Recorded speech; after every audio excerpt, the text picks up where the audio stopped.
Long ago, in the diamond town of Akwatia in Ghana, there lived two inseparable friends. One was a tall, muscular farmer with dark skin that glistened under the sun and a sharp jawline that gave him a proud presence. The other was a wiry hunter, also dark-skinned, with a scar running down his forearm, proof of his many battles with the wild. They were not related by blood, but the whole town knew them as brothers of the spirit. They hunted together, they farmed together, and above all, they swore an oath before the shrine of Tano, their god, saying in one voice, "Nothing will separate us, not wealth, not envy, not even women." Their bond was so legendary that elders often joked, if one sneezes, the other fetches the handkerchief. But destiny is often cruel, for the gods test even the strongest of bonds. It all began when a young woman arrived from Accra to stay with her aunt in Akwatia. Her name was Abena.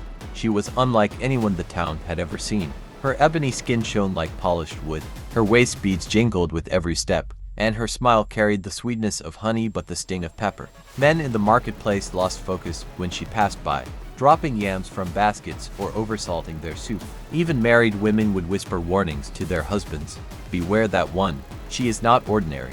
Abena knew the effect she had, and she did not hide it. When she walked, her hips swayed like a song only the gods could compose. When she laughed, men felt both joy and fear, and when her gaze lingered, it was as if she could pull the soul out of a man's chest. At first, the two friends resisted her charm.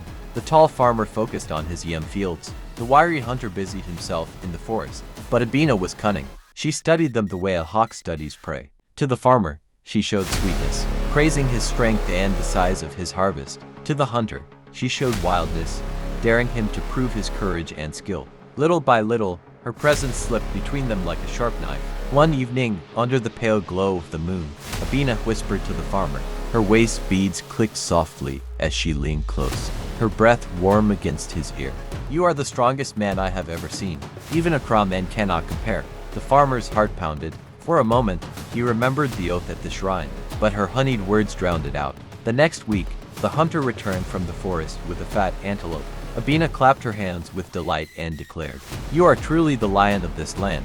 Who else can bring such a prize?" The hunter's chest swelled with pride, and though he said nothing, his eyes betrayed a dangerous hunger. The stage was set.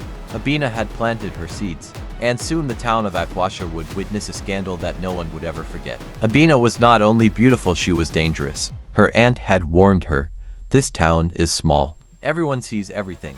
If you play with fire, it will burn more than you." But Abena only smiled. She enjoyed the whispers, the stolen glances, the way men argued over who would carry her basket in the market. To her, it was power. Soon, the friendship of the two men began to show cracks. It started subtly. The farmer noticed that the hunter would linger near Abena's aunt's compound when he left his fields. The hunter noticed that Abena often fetched water when the farmer was around. They said nothing, but the silence between them grew heavy, like clouds before a storm.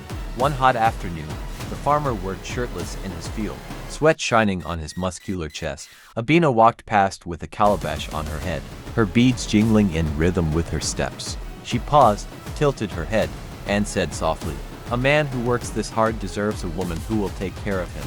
The farmer's oath slipped from his hand, and for the first time, he allowed himself to imagine her as his. That night, under the stars, the hunter returned from the forest carrying fresh bush meat. Abena met him at the edge of the village, her smile bright even in the dim light of the fireflies. "The gods made you strong," she whispered. "If I were you, I would never go hungry." The hunter's heart raced, and though he remembered the oath, he also remembered her eyes, glowing like embers. Days turned into weeks. The farmer and the hunter, once inseparable, began to avoid each other. When they did meet, their words were short, their laughter forced. The town noticed, and the elders frowned. "Something is wrong," they murmured. The brothers of the spirit no longer walk as one. The scandal finally erupted during the Yam Festival. It was a day of joy, music, and dancing.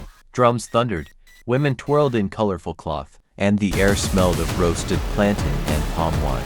In the middle of the celebration, Abena appeared in a dazzling wrapper, beads shining around her waist and neck, her beauty brighter than the festival itself. The farmer approached her first, offering her a calabash of palm wine.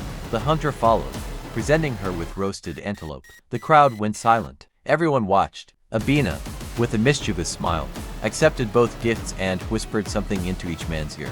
Whatever she said, it lit a fire in their hearts. By nightfall, the two friends were no longer. In the shadows behind the festival grounds, voices rose. "You know the oath we swore," the farmer growled. "And you know she chose me," the hunter snapped. They shoved each other, fists clenched. The blood oath they once shared, now nothing but a fading memory.